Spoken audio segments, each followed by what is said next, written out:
We have a 16-ounce puck of Sani-Tred Systems liquid rubber base, LRB. And over here we're using a World War II 8mm Mauser rifle with a bullet of this size right here.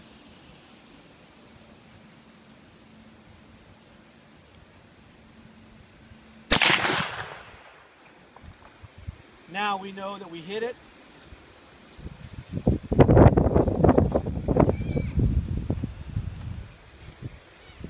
It went through it all the way, right there, out that side.